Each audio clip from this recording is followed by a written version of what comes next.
Dans cette nouvelle série, Jeunes futurs millionnaires, j'ai la personne et quelques trucs et astuces à vous partager. Encore une fois, si vous avez l'ambition, si vous avez le désir, si vous avez le feu, la flamme à l'intérieur de vous et que vous voulez devenir millionnaire ou idéalement multimillionnaire, puis je dis pas ça de manière avare puis que c'est axé sur l'argent. Je dis plutôt pour la transformation, pour la personne que vous avez besoin de devenir pour inévitablement devenir millionnaire et même plus. Mais juste avant d'aller plus loin, bonjour tout le monde, bienvenue sur ma chaîne Immobilier 101 avec Christopher Salador où je partage avec vous trucs, astuces et stratégies gagnantes en immobilier, immobilier commercial, business mindset et aussi bien évidemment, on parle de cash, on parle de rendement, placement, investissement, enrichissement, on parle d'indépendance, de liberté financière. Alors si ce sont des sujets qui viennent chercher, alors c'est simple, considère à t'abonner à ma chaîne dès maintenant. Alors, aujourd'hui, dans cette nouvelle série Jeunes futurs millionnaires, et encore une fois, je tiens à préciser, ça ne s'applique pas juste pour les jeunes, c'est juste que le concept de partager 10 trucs, astuces, 10 choses de savoir-faire que quelqu'un qui a de l'expérience, qui est en avant de vous, peut partager avec quelqu'un qui n'est pas encore rendu là.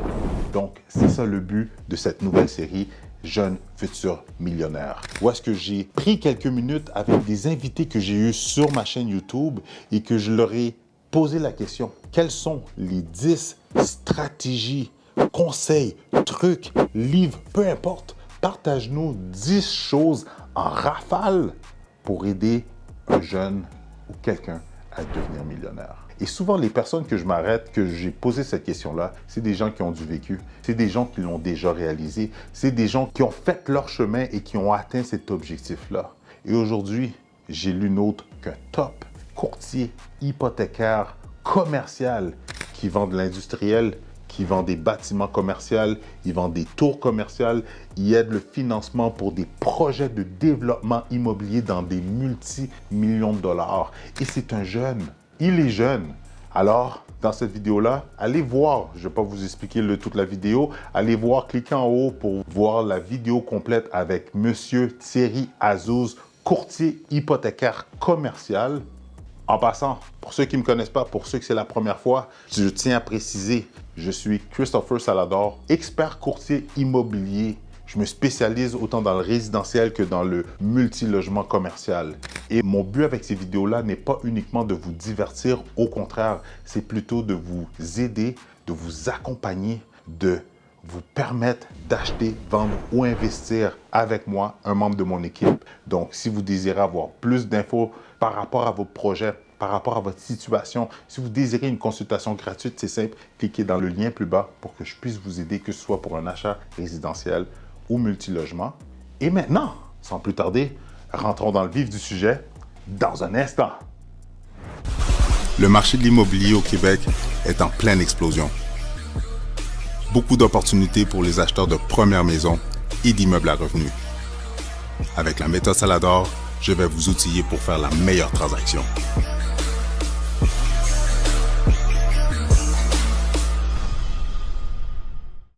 Donc, mon cher Thierry, rapidement, c'est quoi ton background? De où tu viens? T'as quel âge? Qu'est-ce que tu fais dans la vie? J'ai 36 ans, je suis courtier hypothécaire commercial, industriel. Je suis dans le courtage depuis 4 ans. Puis avant ça, j'étais financial manager, donc je gérais le portefeuille des clients, plus les assurances et tout. À part ça, j'ai étudié HEC, l'UQAM, marketing, finances personnelles et j'ai fait de la comptabilité aussi. Nice. Qu'est-ce qui t'a amené vers le courtage hypothécaire? En fait, bonne question. En fait, j'étais financial manager. J'aimais pas trop ça. En fait, j'aimais pas trop dealer avec les clients, puis les services et tout, le mélange ensemble. Je trouvais, en fait, les gens, ils ont tellement de la misère à gérer leur portefeuille, leurs finances personnelles que ça m'énervait. Pour vrai? Même si c'était pour ça qu'on me payait. Mais pour moi, tu sais, ça fait... Depuis que j'ai 6 ans, mon père, en fait, genre, il m'a acheté une calculatrice. C'était mon premier jouet. Mon père est comptable. Donc, tu sais, pour moi, pas savoir calculer le minimum, j'ai de la difficulté à connecter avec la personne. Donc, j'ai fini J'ai rencontré, en fait, chez Multiprêt, j'avais rencontré le père d'un de mes amis qui était directeur, puis c'est comme ça que, tranquillement, on m'a parlé des hypothèques. Je connaissais pas vraiment ça, en fait, ce domaine-là. Puis, en fait, je croyais pas du tout en l'immobilier au début, donc j'étais pas dans l'immobilier. Puis après ça, j'ai découvert l'immobilier comme ça, puis j'ai vraiment vu une plus-value, puis je me suis donné comme mission d'aider le monde à devenir plus riche à travers l'immobilier, donc... Nice. Ouais. Fait que, puis là, t'es rendu dans quel niveau au point de vue hypothécaire, puis c'est quel type de projet que tu finances? Parce que là, t'es plus dans le résidentiel, mais moi, je le sais, mais juste pour que les jeunes qui nous écoutent ont une perspective de où est-ce que t'es rendu présentement. Un petit instant, j'ai une annonce importante à vous faire. J'ai finalement finalisé ma formation. Oui, j'ai pris mes 14 années et plus d'expérience dans le monde de l'immobilier. J'ai pris toutes les histoires à succès de mes clients, tous leurs bons coups de circuit, tous les coachings et les formations que j'ai pu aller chercher moi-même sur le terrain, en plus des faits vécus de mes clients, de mes investisseurs, de mes flippers, de mes développeurs, et j'ai tout concocté, le tout dans une formation qui vous est accessible. Alors c'est simple, si vous désirez savoir, connaître, comment faire pour prendre n'importe quel type de propriété et de pouvoir maximiser son potentiel pour que ça puisse vous partir dans le monde de l'immobilier, pour vous permettre de bâtir votre parc immobilier, c'est la formation pour vous. Alors n'attendez plus, allez cliquer dans le bas de cette vidéo-là pour avoir accès à cette formation. Je suis vraiment dans le créneau de 10 millions et plus. OK. Industriel, donc terrain, développement ou tour à construction de 100 millions. Ou les tours au centre-ville qui sont à vendre. Centre-ville, quelqu'un qui veut les exactement. acheter. Ouais, des refinancements aussi. Mais un peu de tout. Le commercial, ça touche beaucoup, plein de choses. C'est sûr qu'on a notre créneau, mais on peut tout faire aussi, là. Super. Donc, je peux aussi prendre des jeunes qui commencent au commercial puis qui veulent grandir rapidement. Nice. Fait que là, dans cette vidéo-là, 10, parce que pour les gens qui nous écoutent, on a déjà fait une première vidéo. Vous pouvez aller la voir où est-ce que justement Thierry nous partage des trucs et astuces pour le monde qui veulent devenir investisseur ou justement la réalité de l'investissement dans le commercial. Mais là, 10 réponses, dans le fond, 10 conseils que tu pourrais donner à un jeune qui débute, qui veut se lancer, qui veut s'enrichir à travers l'immobilier de la bonne façon pour justement atteindre, admettons, les créneaux de 5, 10 millions et beaucoup plus là, pour faire des beaux projets en immobilier, peu importe le type d'investissement qu'il veut faire ou d'acquisition qu'il veut faire, au point de vue investissement, ce serait quoi tes conseils? Premier conseil? Premier conseil, c'est vraiment de travailler son network. Parfait, travailler son network. Son entourage et tout. Deuxième. Après ça, trouver des deals, des transactions, des off-market. Pas avoir peur de foncer. 3. De l'ambition. Avoir Beaucoup l'ambition. d'ambition. Pas avoir froid aux yeux. Nice. Un bon courtier hypothécaire pour les stratégies de That's financement it. et tout. C'est la clé. Effectivement, attends, je veux juste qu'on s'attarde sur ce point-là, là, parce que moi, je le vois, je l'ai vécu à plusieurs reprises, parce que tu as beaucoup, dans n'importe quoi, dans n'importe quel domaine, tu as du n'importe quoi. Tu as du monde qui vont dire, oui, je suis capable, oui, envoie-moi ton dossier, puis dans le fond, après ça, ils te reviennent avec des excuses. Mais au point de vue, quand tu dis un bon courtier hypothécaire, ce serait quoi tes conseils pour trouver un bon courtier hypothécaire? Un courtier qui a la même ambition que toi, en fait. Qui ont aussi un bon background, des bons clients. Parce qu'en fait, les gros clients, moi, j'apprends des gros clients. Donc, un jeune client qui arrive, qui veut grandir, mais moi, je veux lui donner tous les trucs des gros clients. En plus de ça, j'ai mon network. Donc, c'est sûr que c'est un effet de levier. En partant, je suis moi-même un effet de levier pour un investisseur. Donc, c'est ça l'entourage, en fait. Super. Là, il nous en reste 5. 5 autres conseils. Ça peut être le mindset, ça peut être des livres que tu suggères, ça peut être n'importe quoi, là. Le mindset, c'est très important. Mais quand tu parles de mindset, peux-tu élaborer mindset parce que c'est large. Quand tu dis mindset, c'est quoi? Mindset d'abondance, de richesse, d'investisseur, ce serait quoi comme ton type de mindset que tu dis que les gens devraient travailler ou développer? Le mindset, c'est vraiment comme être un peu selfish, en fait. Selfish, être ambitieux, faire ses propres affaires, oublier son entourage, foncer en ligne droite. Tu te mets un but, tu fais ton game plan, puis tu fonces. Tu passes à l'action, comme un train qui s'arrête pas. Comme un TGV, genre. Ouais, exactement. That's it, ça, j'aime ça. OK, il nous en reste 4. Des livres. J'ai lu énormément de livres. J'ai une centaine de livres dans ma bibliothèque. Mais honnêtement, à force de lire des livres, je pense que je suis rendu à les lire en zigzag parce qu'il y en a plein qui me déçoivent. Je pense que Ton top numéro 1 de livre? Think and Grow Rich. Think and Grow Ça a Rich. été le meilleur livre. Je sais qu'il y a plein de monde qui adore Père riche, Père pauvre, mais c'est tellement un classique. Mais pour moi, c'était correct. Je trouve que ça, en fait, le deuxième livre qu'il a écrit, les cadrans, Ouais, les cash 4 flow. cadrans, je trouve que celui-là, il vient chercher vraiment la personnalité de chaque personne qui va lire le livre. Puis chaque personne peut se retrouver et dire, OK, ça va être ma stratégie. Super. Parce que ça décortique au niveau de la personnalité. Ok. Donc, tu sais, si, exemple, je sais qu'il y a une mode de entrepreneurship, tout ça. Tu sais, si t'es pas entrepreneur, t'es un loser, finalement, Mhm. genre, mais c'est vraiment pas ça. Comme là, tu sais, il y a plein de monde qui ont pas rapport, qui veulent se lancer en entrepreneuriat, mais qui ont pas le bon mindset, qui sont pas faits pour ça, fait que ça va juste faire des échecs, puis 100%. des déceptions. Mais on peut très bien réussir avec un 9 à 5. T'sais, pour être cadre dans une entreprise, ça prend quand même de l'ambition aussi. 100%. Donc, il faut jouer du coude. Puis, avoir des économies, faire de l'argent avec l'argent des autres, Mhm. bâtir son network, ça coûte rien, en fait. 100%.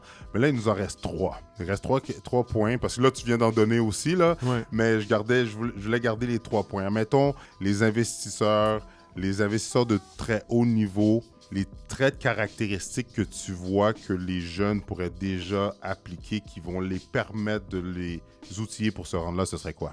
Les traits caractéristiques, mettons. Le trait de caractère au niveau de la personnalité. Oui, que tu vois que ces personnes-là. Là. Parce qu'on s'entend, je vais en rajouter un bonus.